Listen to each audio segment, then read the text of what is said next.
الحمد لله رب العالمين حمدا كثيرا طيبا مباركا فيه أشهد أن لا إله إلا الله وحده لا شريك له وأشهد أن محمدا عبده ورسوله الكريم اللهم صل وسلم على نبينا المصطفى محمد وعلى آله وأصحابه أجمعين أما بعد رب اشرح لي صدري ويسر لي أمري wahlul 'uqdatam min lisani yafqahu qawli. Segala puji bagi Allah, kemudian salawat dan salam kepada Rasulullah, pada keluarga dan seluruh sahabat-sahabatnya. Bapak Ibu jamaah salat maghrib dan Isya yang Allah muliakan insyaallah. Di pertemuan kita yang terakhir di bulan yang lalu, kita sudah mulai masuk ke dalam pembahasan tentang nasihat untuk berbuat baik kepada tetangga. Kita sudah bahas bahwa Rasulullah sallallahu alaihi wasallam menyatakan bahwa Jibril alaihi salam senantiasa menasihati Nabi untuk berbuat baik kepada tetangga. Kemudian Rasulullah pun mengatakan bahawa berbuat baik kepada tetangga adalah bahagian daripada iman. Iman itu ada 60 sampai 70 cabang. Salah satu cabang yang membuktikan kita beriman yaitu ketika kita berbuat baik kepada tetangga. Berarti kita masih punya iman ya, di antara banyak cabang-cabang iman yang lain. Baik, kita sambung masih di dalam bab tentang tetangga. Kita sambung hadis berikutnya dalam kitab Adabul Mufrad karangan Imam Al-Bukhari ini, yaitu bab la yu'zi jarahu, tentang janganlah seseorang menyakiti tetangganya.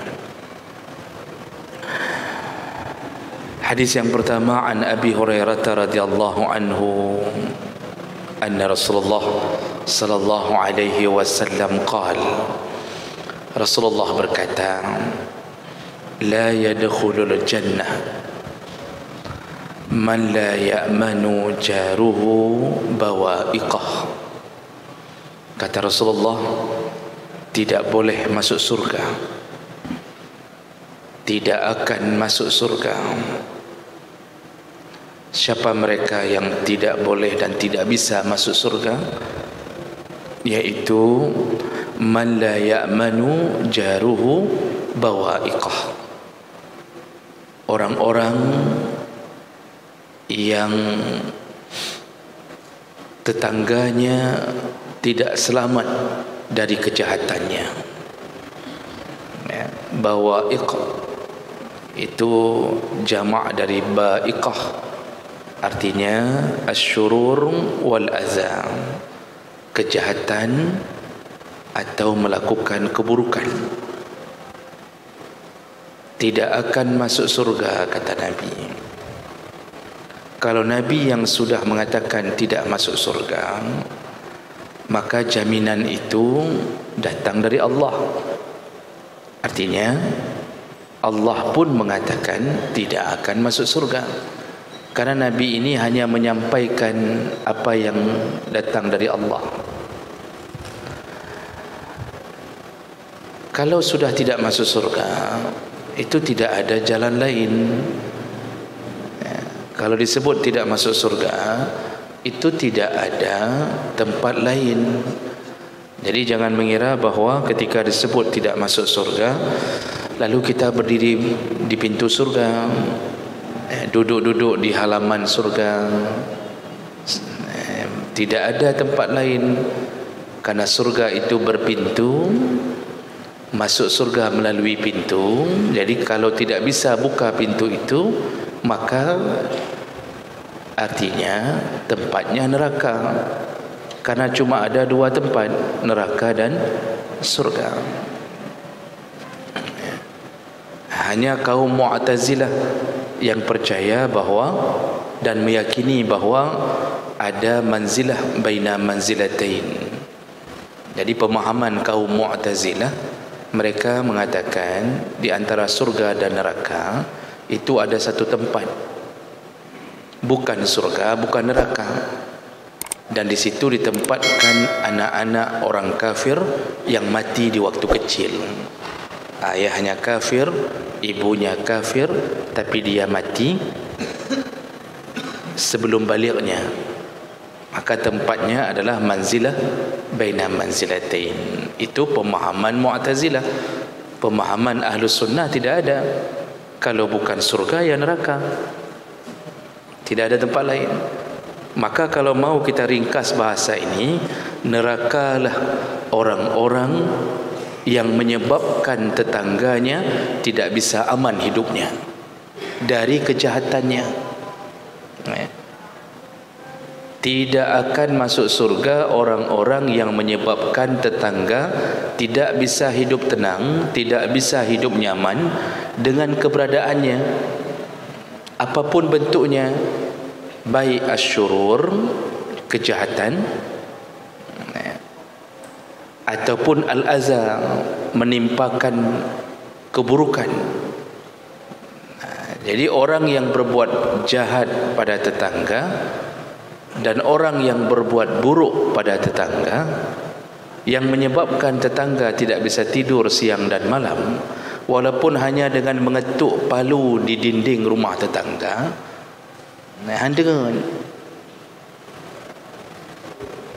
Kita ketuk palu setiap malam sehingga tetangga tidak bisa tidur. Waktu dikomplain ngamuk, marah. Dia mengatakan, apa urusanmu? Rumah saya sewa, semua saya, suka-suka saya. Itu bahasa orang yang tidak terima dikomplain. Di dalam rumahnya dia kerja seperti bengkel. Ini model begini, ini termasuk al-aza, berbuat buruk pada tetangga, menghidupkan suara musik keras-keras, menghidupkan televisi keras-keras sampai mengganggu tetangga, atau bahkan anak tetangga yang bayi itu sampai enggak bisa tertidur gara-gara gangguan kita. Itu hal-hal yang paling sederhana, haram surga, haram surga. Dan ini kecil, ada yang lebih parah, yaitu ketika lisan kita bermain menyakitinya,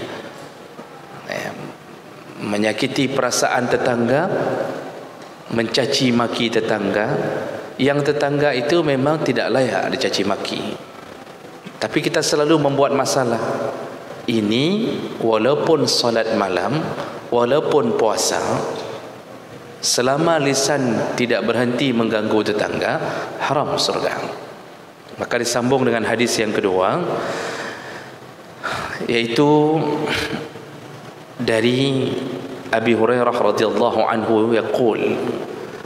Jadi Abu Hurairah berkata, qila lin Nabi sallallahu alaihi wasallam, ada orang yang mengadu kepada Nabi sallallahu alaihi wasallam, ya Rasulullah, wahai Rasulullah, inna fulanah taqumul laila wa tasumul nahar.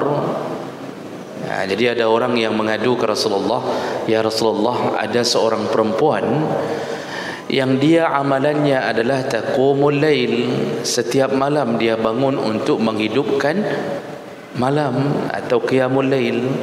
Jadi perempuan ni rajin salat tahajudnya. Ini kebetulan kejadiannya pada perempuan, bukan bermakna bahwa ini dikhususkan hanya perempuan. Tidak, kebetulan kejadian di masa itu pada perempuan. Ini berlaku pada laki-laki dan perempuan. Tapi di saat itu yang datang aduan kepada Nabi, ada seorang perempuan, ya Rasulullah, rajin salat tahajud. Qiyamul lail itu umum, tahajud salah satu daripada qiyamul lail. Jadi ada orang yang bangun salat apa saja di tengah malam disebut qiyamul lail. Boleh baca Quran. Nah, jadi dilaporkan bahawa perempuan ini rajin salat malam. Wa tasumun nahar, di siang hari rajin puasa. Nah, malam bangun, siang puasa, sudah berarti ini amalan hebat. Karena enggak mampu semua orang melakukan itu. Ada orang yang rajin puasa siang, Senin Kamis, tapi tidak mampu bangun malam. Ada orang yang rajin bangun malam, tidak mampu puasa. Perempuan ini dua-dua dia lakukan. Wa tasaddaq, ditambah lagi ya Rasulullah, perempuan itu banyak sekali bersedekah. Ahli sedekah. Masya Allah, malam beribadah, siang beribadah, hartanya pun dia keluarkan untuk sedekah. Apa yang kurang? Ini kan amalan orang hebat ini. Nah, ini amalannya sudah mirip amalannya orang-orang yang disebut dengan ulama.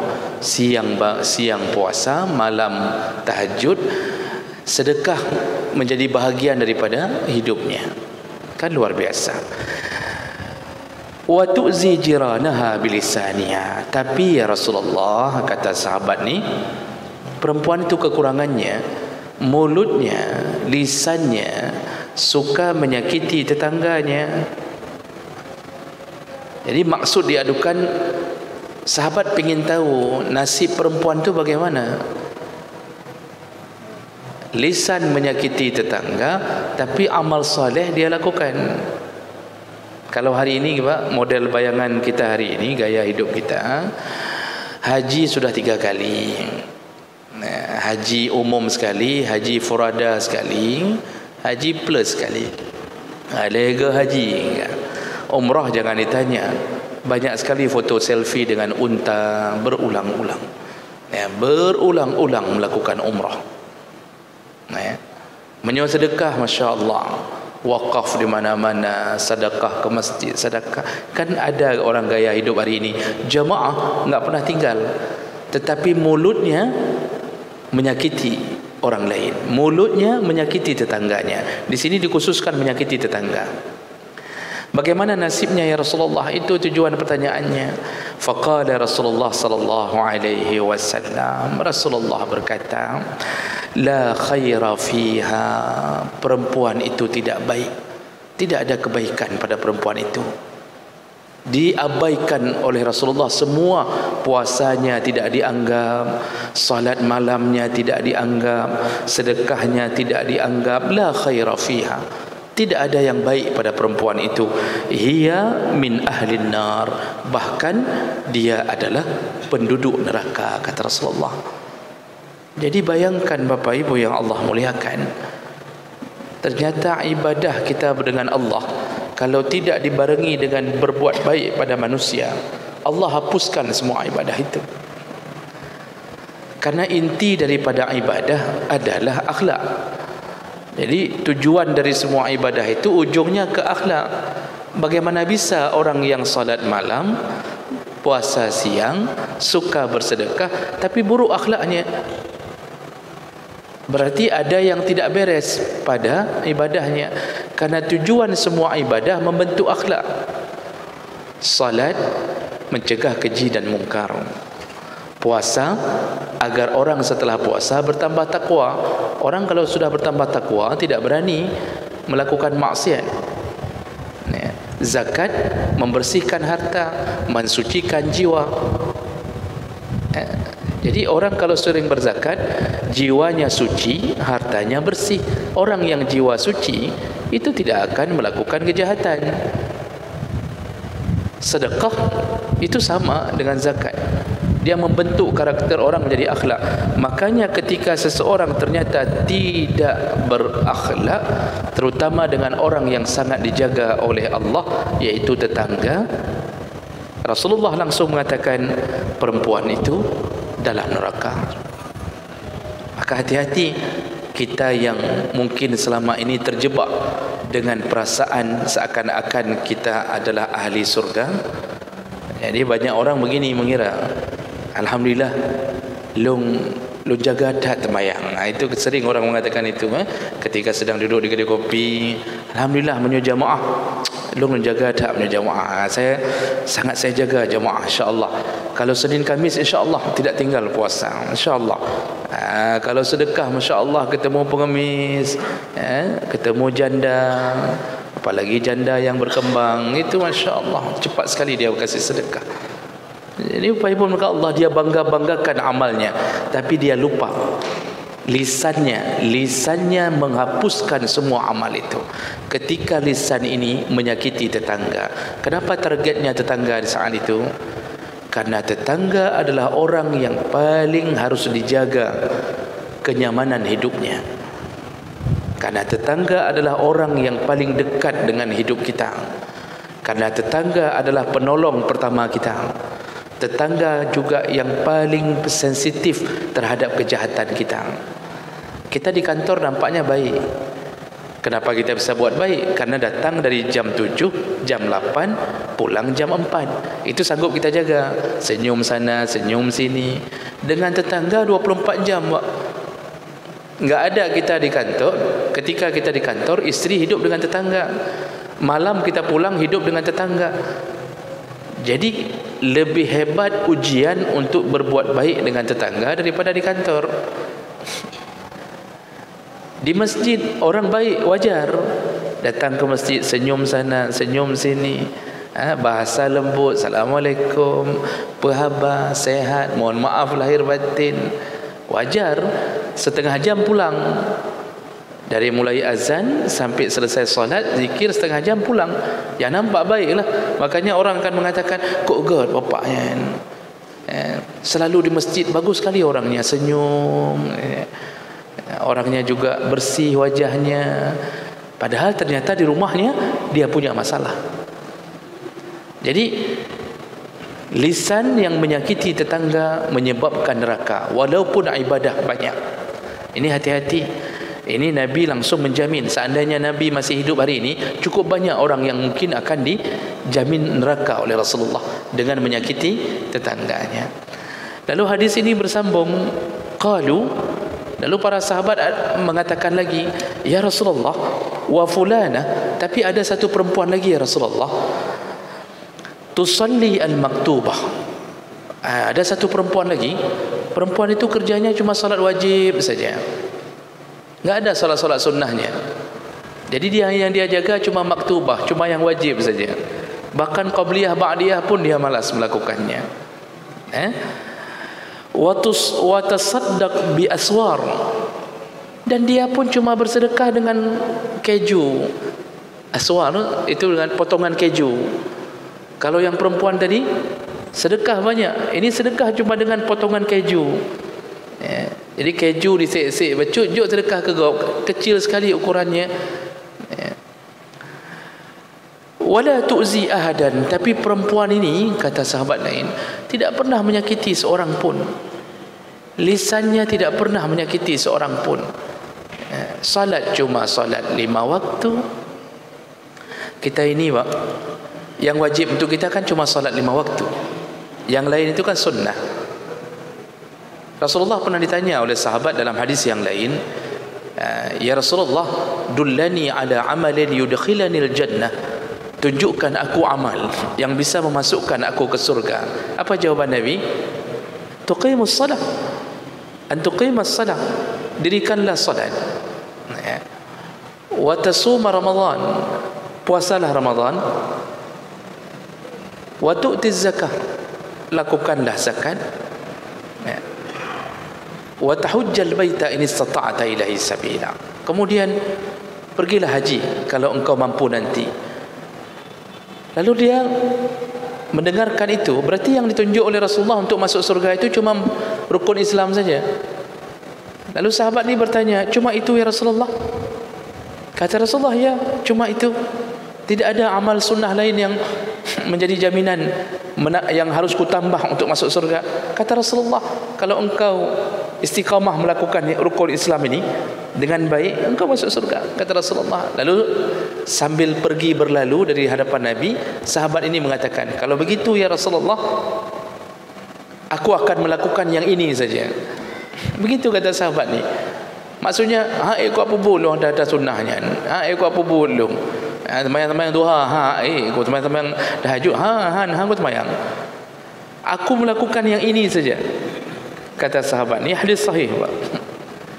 Lalu dia pergi. Ketika dia pergi, Rasulullah memanggil sahabat. Kata Rasulullah, lihatlah orang itu. Itulah calon penduduk surga.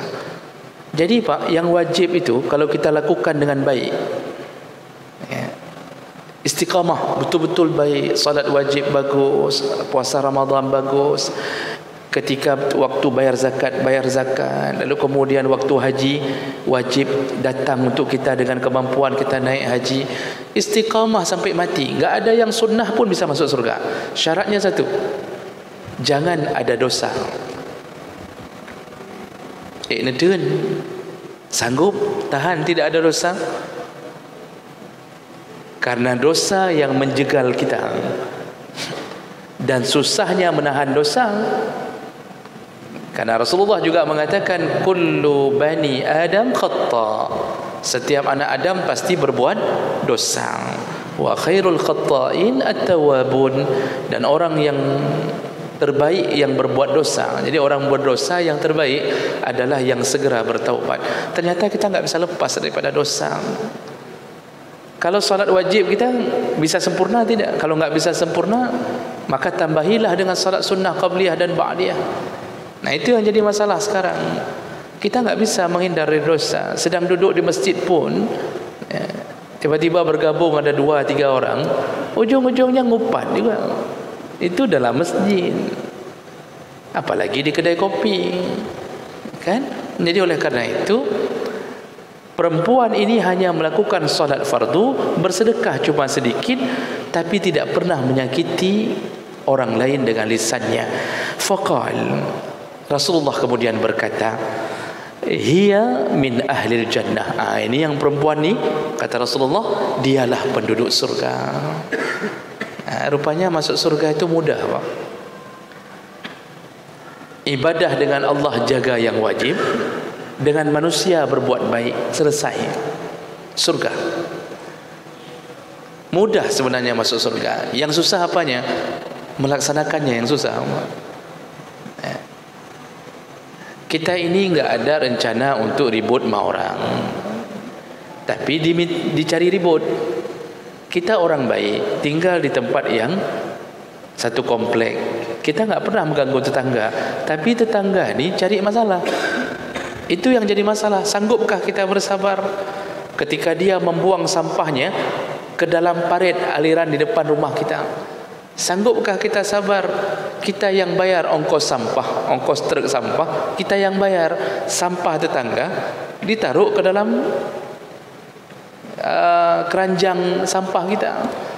Dia enggak bayar sampah, kita yang bayar. Sanggup sabar, Pak. Kalau sanggup sabar, selamat. Kalau enggak sanggup sabar, pasti kita hambur itu bruh itu ke muka dia kembali, kan? Kita ambil sampah kita, lalu kita campak ke depan halaman dia. Ribut di situ. Kita orang baik, tapi begitu dipancing kita bisa berubah. Disitulah susahnya untuk menjaga kebaikan. Makanya pernah kita katakan bahwa sebelum mencari rumah, atau sebelum membangun rumah, atau sebelum menyewa rumah, yang harus dilihat dulu adalah siapa tetangga tempat yang akan kita tinggal. Makanya kalimat dari para sahabat, yaitu kalau dalam riwayat disebut kalimat dari Umar bin Khattab, al-jar qabla ad-dar. Lihatlah dulu tetangga, barulah engkau tetapkan itu rumah. Mau beli tanah di situ, cek dulu tetangga. Banyak orang yang beli rumah mewah-mewah, tapi tetangganya buruk akhlaknya, rumah mewah itu tidak terasa indahnya. Disibukkan dengan tetangga. Banyak orang yang rumahnya kecil, Pak, tidak mewah, tapi karena tetangganya baik, rumah itu terasa lapang, terasa mewah, hidup nyaman, selalu baik. Kita pergi, kita titipkan anak kunci kita ke tetangga, orangnya saleh, dia jaga rumah kita seperti dia jaga rumahnya. Pantang terdengar suara yang aneh-aneh, dia langsung keluar untuk melihat apakah pencuri sudah masuk ke rumah tetangga. Itu kalau bertetangga dengan orang saleh. Tapi kalau bertetangga dengan orang faleh, kita titip anak kunci, begitu pulang isi kulkas habis semua. Motor kita simpan, motor dipakai, sampai ke dalam kamar kita dia berani obrak-abrik. Itu berhadapan dengan tetangga yang kurang ajar.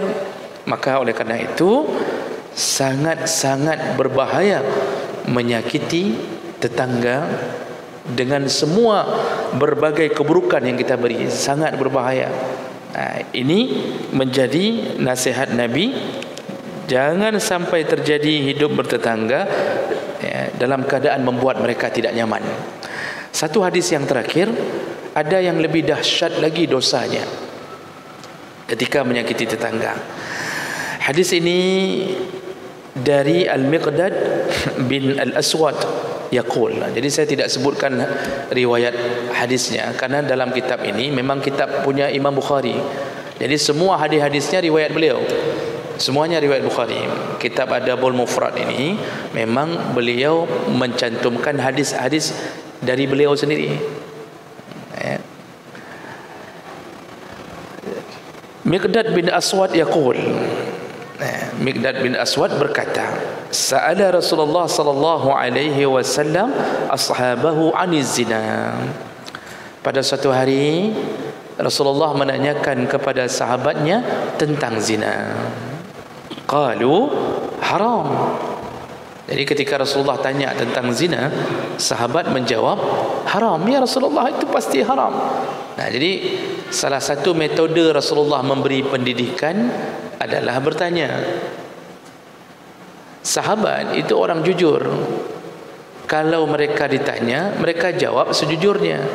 Tapi kalau mereka tidak tahu, maka mereka jawab tidak tahu. Maka sering juga ada hadis yang berbunyi, ketika Rasulullah bertanya sesuatu, terutama pada perkara-perkara yang gaib, sahabat menjawab, Allah wa rasuluhu a'lam. Hanya Allah dan Rasul yang tahu. Jadi itu kejujuran dalam menjawab. Kalau tidak tahu, bilang tidak tahu. Kalau tahu, jawab dengan sejujurnya. Jangan gara-gara sudah dapat jabatan BPJS Mandiri yang dulu haram kemudian dihalalkan. Jadi sebelum dapat jabatan haram, begitu sudah naik jadi pejabat berubah jadi halal. Ini penjual agama ini. Dan salah satu adab kita, kalau tidak tahu bilang tidak tahu. Termasuk ustaz yang mengajar, kalau ditanya oleh jamaahnya tentang satu pertanyaan, kalau tidak tahu pegang hana depu je. Kenapa harus gengsi mengatakan sang-sang malai menyuhana depu? Kasih tidak tahu. Karena kita punya keterbatasan, Pak. Di antara bapa ada yang ahli kimia, bapa pintar kimia, tidak faham tentang fikih. Ada ustaz yang faham fikih, tidak faham kimia. Kalau ditanya tentang yang bukan jurusannya, bilang tidak tahu, apa salahnya? Malukah kita? Oh, maknya mentang hana gedepa. Ditanya nomor ayat, enggak tahu, bilang tidak tahu. Jangan dikarang-karang. Kalau tidak tahu hadis, bilang tidak tahu. Itu wajar terjadi. Kita ini manusia. Kita punya kelebihan masing-masing. Maka sahabat kali ini ditanya Nabi, apa hukumnya zina? Sahabat menjawab haram. Qalu haram. Haramahu Allah wa rasuluh. Itu sudah diharamkan oleh Allah dan Rasulnya, kata sahabat di hadapan Nabi. Faqal, lalu Rasulullah berkata, la ayazni ar-rajul bi-ashri niswah.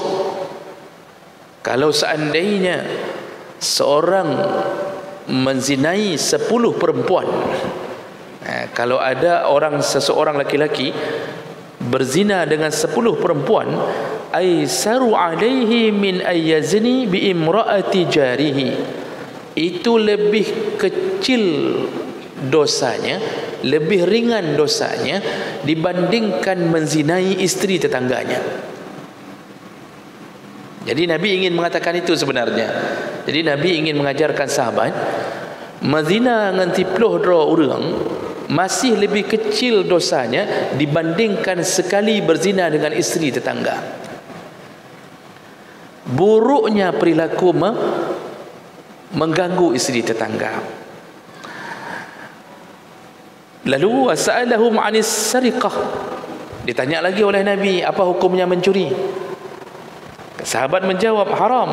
Haramahullah wa rasuluh. Ya Rasulullah, mencuri itu haram, telah diharamkan oleh Allah dan Rasulnya.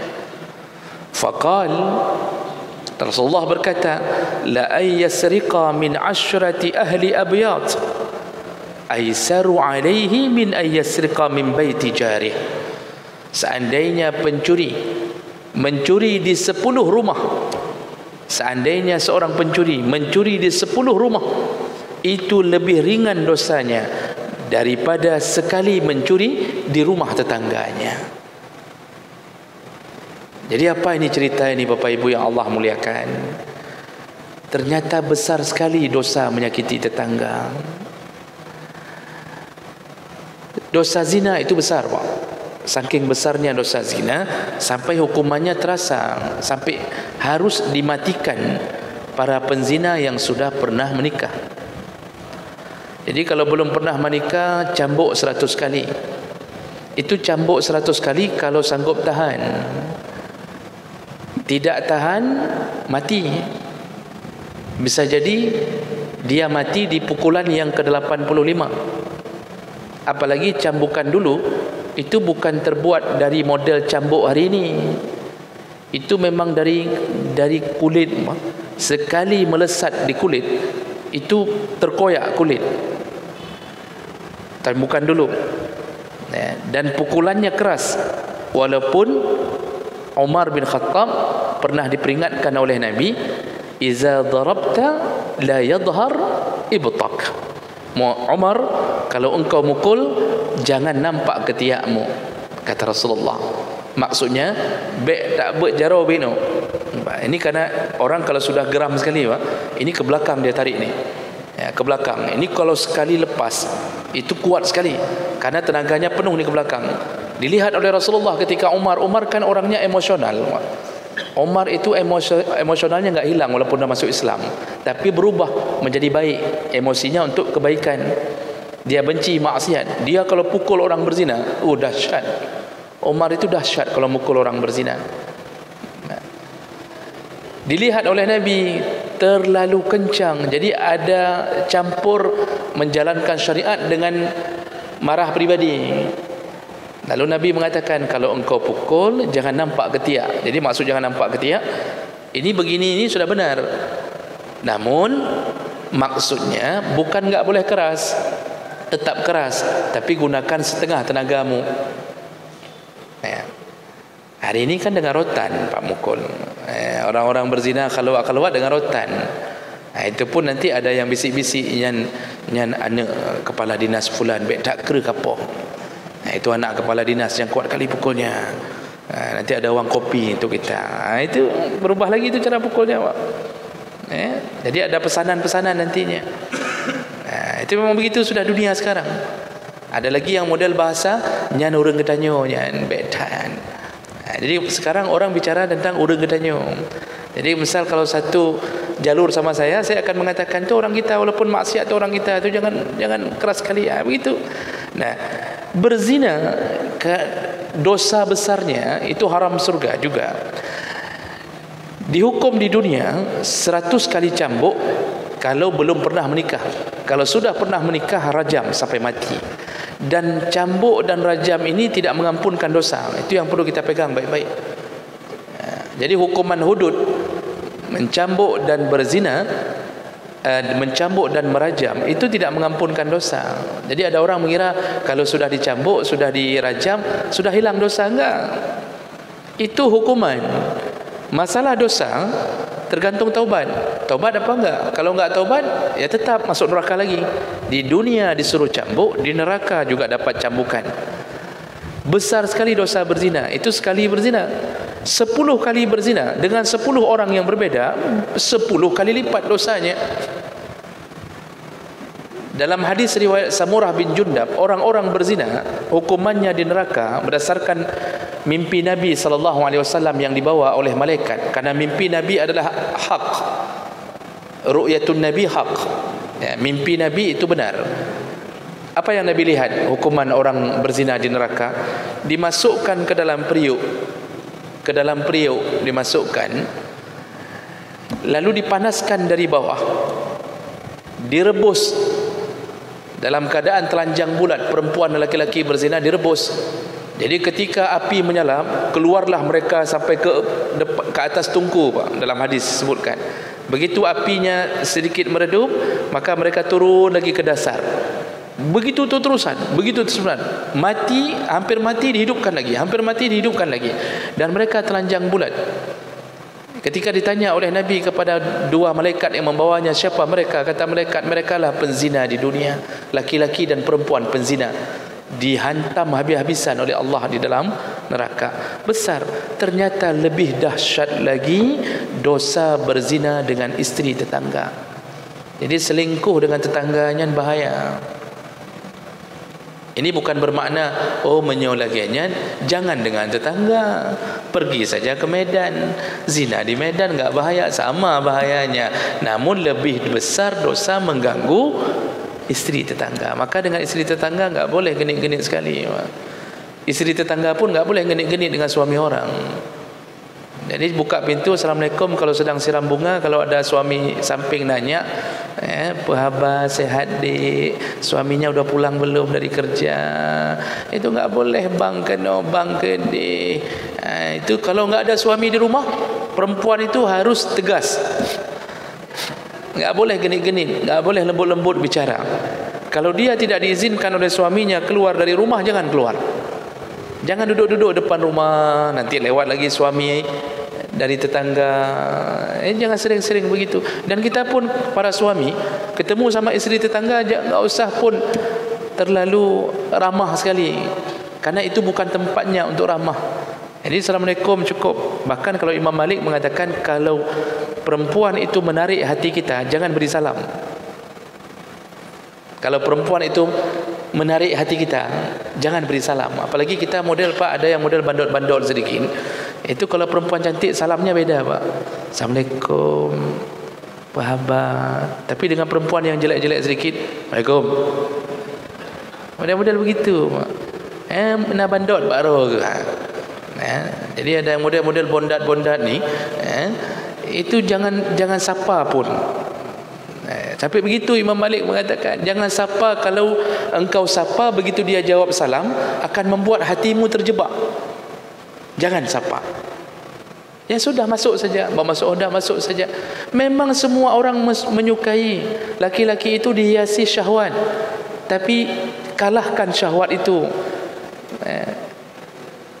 Isteri sendiri ada, berlembut-lembutlah dengan isteri sendiri, bergenit-genitlah dengan isteri sendiri. Isteri indang long kan katuha ustaz, hajat le dah genit-genit, cari yang lain. Apa susahnya? Minta izin, minta izin dari isteri pertama. Enggak dikasih izin, di situ timbul masalah nanti, kan? Akhirnya kita diam-diam melakukannya. Maka seharusnya perempuan kasih izin, kan begitu. Nah, juga dengan sama hukumnya mencuri. Mencuri di 10 rumah, kiban dosa mencuri di 10 rumah. Ternyata mencuri di 10 rumah masih lebih kecil dosanya dibanding mencuri di rumah tetangga. Saya pernah ada orang yang curhat, Pak. Langsung beliau telepon, tapi enggak dikasih tahu nama. Apa curhatnya? Ustaz, kami dititipkan kunci sama tetangga kami yang pulang ke kampung. Tapi saya sedih sekali. Ternyata suami saya diam-diam mengambil anak kunci tetangga, dia masuk ke rumah tetangga. Ini cerita curhat dari seorang istri. Istri ini ngintip dari jendela apa yang dilakukan oleh suaminya. Suaminya diam-diam ambil anak kunci, masuk ke rumah tetangga. Ternyata suaminya punya penyakit aneh, Pak. Dia suka masuk ke rumah orang yang menitipkan amanah sama dia. Jadi dia ambil ini, ambil itu. Jadi penyakit ini bahaya. kita ini kalau dititipkan anak kunci oleh tetangga, nggak boleh masuk sama sekali. Karena kita dititipkan untuk jaga, bukan untuk masuk ke dalam rumah dia. Na'udzubillah, itu dalam pantauan Allah Subhanahu wa taala. Apalagi sampai mencuri. Sampai mencuri sekecil-kecilnya, walaupun sendok, walaupun garpu.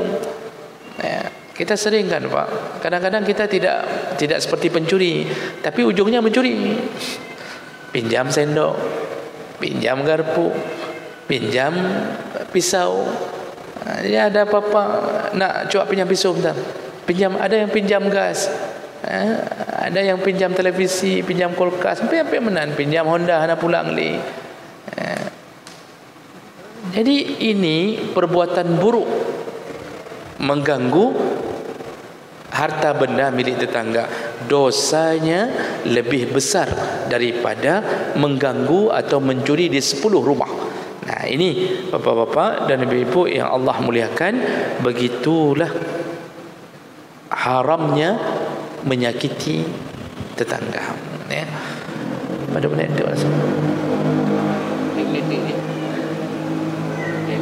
baik, ada satu pertanyaan Bapak sebelum kita tutup? Tidak ada? Ya, boleh satu Bapak. Silakan, masih tersisa waktu 3 menit.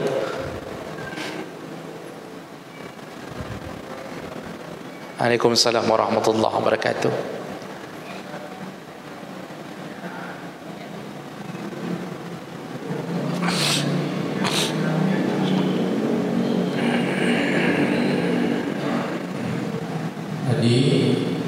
Dibahas masalah menyakiti tetangga yang bentuknya nyata, mungkin misalnya mau hujan, sebabnya yang ada juga yang misalnya dengan sikap misalnya kita enggan berbicara dengan tetangga karena status mungkin nggak level, kan ada nggak ramah karena status level nggak selevel. Nah ini bagaimana? Baik, terima kasih banyak Bapak. Kita tidak menyakiti dengan lisan, tapi kita terkesan sombong lah mungkin apa ya. Kita tidak mau menyapa. Nah, apakah ini termasuk dalam urusan menyakiti? Tidak. Selama kita tidak memulainya. Arti tidak mulai begini. Kalau sebelumnya ramah, tiba-tiba berubah, itu termasuk urusan menyakiti tetangga. Sebelumnya baik-baik, tiba-tiba berubah menjadi tidak baik, diam, enggak mau bicara lagi, itu termasuk karena sebelumnya ada sebab. Tapi kalau dari awal kita tinggal di situ memang tipe orang itu pendiam, enggak ada sapa, ya, itu tidak disebut menyakiti, tapi tidak dapat fadilah berbuat baik kepada tetangga, tidak dapat fadilah memberi salam, tidak dapat fadilah menyapa, tidak dapat fadilah tersenyum. Tapi tidak masuk menyakiti tetangga, kecuali orang kaya yang tidak menolong tetangganya lalu dia mengejar kesenangan dengan kekayaannya. Karena Rasulullah pernah mengatakan bukan seorang mukmin seorang yang tidur tapi tetangganya tidak bisa tidur karena kelaparan. Jadi termasuk urusan seperti itu.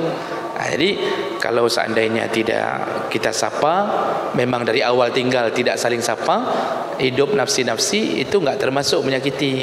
Namun kita bukan golongan orang yang mendapat fadilah. Baik, kira-kira begitu. Karena waktu kita tutup dengan kafarah majlis. Subhanakallahumma bihamdik, asyhadu an la ilaha illa anta, astaghfiruka wa atubu ilaik. Wassalamualaikum warahmatullahi wabarakatuh.